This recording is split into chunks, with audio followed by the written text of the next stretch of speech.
और उन्हीं के साथ उनका संसर्ग और संपर्क आया और धीरे धीरे वो संघ के ऐसे परम भक्त बने कि वो संघ कार्यालय नियमित जाने लगे जयपुर में। और जब रोज कार्यालय जाने लगे तो स्वयंसेवकों को संदेह हुआ कि ये तो कोई भेदिया है, गुप्तचर है, इसलिए वो कार्यालय में उनको कोई भाव ही नहीं देता था, राम राम ही नहीं करता, भोजन भी नहीं करवाते उनको कि ये तो कोई हमारा भेद लेने के लिए आया हुआ है, रोज रोज ये आके बैठ जाता है और जाता क्यों नहीं है। परंतु उस समय संघ के जो प्रचारक थे माननीय लेखराज जी, उन्होंने पाठक जी को समझा और स्वयंसेवकों को कहा कि ये जो नौजवान है ये संघ शरणम वाला आदमी है, आप लोग समझ ही नहीं रहे हो। तब जाकर के स्वयंसेवकों ने उनका सम्मान शुरू किया और कार्यालय में उनको कुछ और ठहरने की और जगह मिली।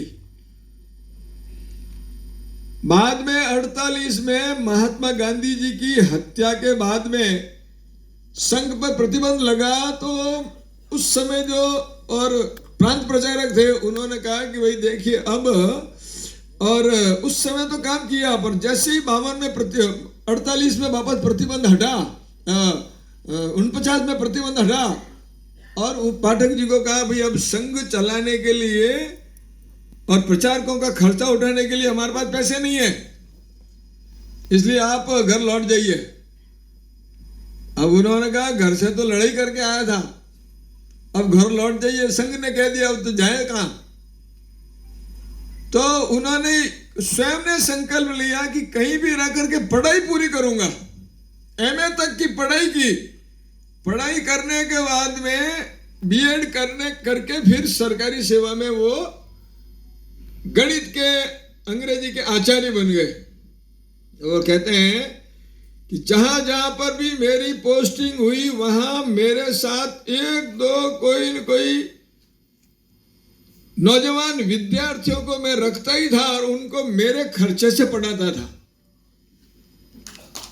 अपने खर्चे से नियमित रूप से उनको भोजन करवाना, उनको अपने साथ आवास देना और उनकी पढ़ाई लिखाई का खर्चा उठाना, ये पाठक जी का पक्का काम था। जितने वर्षों तक वो लगभग 60-62 तक और सरकारी सेवा में आचार्य के नाते काम किया, 52 से लगा करके निरंतर किसी न किसी गरीब को उन्होंने अपने खर्चे से पढ़ाया।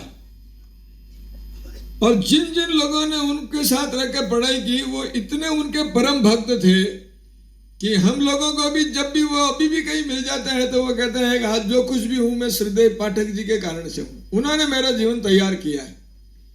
ऐसे श्रद्धेय जयदेव जी पाठक धीरे धीरे वापस नौकरी करते हुए भी संघ के तो निरंतर संपर्क में थे। तो माननीय ब्रह्मदेव जी ने उनके साथ जब उनका संपर्क आया तो ब्रह्मदेव जी ने कहा पाठक जी अब वापस प्रचारक निकलो ना। तो उन्होंने कहा मैं तो तैयार हूं, मुझे डर ये लग रहा है कि आप मुझे स्वीकार करोगे कि नहीं। एक प्रचारक में जो गुण चाहिए वो मेरे में है नहीं, कि मैं कम बोलता हूं। वो बताते हैं कि शुरू में जब मेरे को एक स्थान पर पिलानी में शाखा लगाने के लिए भेजा, 7 दिन तक पूरे नगर में न मैंने किसी से नमस्ते की न और किसी ने मेरे से नमस्ते की। 7 दिन तक मैं अकेला ही घूमता रहा और 2-3 आने दिए थे खर्चे के, वो पैसा भी खर्च हो गया। अब लगा कि खाऊंगा क्या, लौट के तो जाऊंगा नहीं, जिद्दी पक्के थे। और इसीलिए उन्होंने कहा चलो एक दिन मैं उस नाई की दुकान में चला गया और वहां जाकर के बैठा और मैंने कहा भाई मेरे बाल काट दो।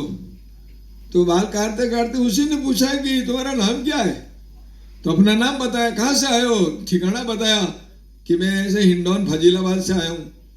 तो फिर कहाँ रहते हो, कि कभी मंदिर के बाहर सो जाता हूँ, कभी रेलवे स्टेशन सो जाता हूँ, जहाँ जगह मिलती है वहीं सो जाता हूँ। तो फिर तुमको कोई जानता नहीं है यहाँ पर, तो आए क्या हो, कि ये एक आरएसएस नाम का संगठन है, राष्ट्रीय स्वयंसेवक संघ, उसकी शाखा लगाने आया हूँ। तो फिर शाखा, तो मैं तो अकेला मैदान में जाता हूँ, दौड़ लगाता हूँ, व्यायाम करता हूँ और अपनी संघ की प्रार्थना कर लेता हूँ। तो अकेले ही, तो चलो कल से मैं तुम्हारे साथ आऊंगा, देखते हैं तुम्हारी शाखा कैसी है। और फिर उस सेन बंधु ने उनके साथ जुड़ करके पिलाने की शानदार शाखा शुरू की। 1 महीने में वो जोरदार शाखा चलने लगी। फिर उन्होंने माननीय ब्रह्मदेव जी को, उस समय के जो प्राण प्रचारक थे, उनको सूचना दी कि अब ये शाखा चल पड़ी है।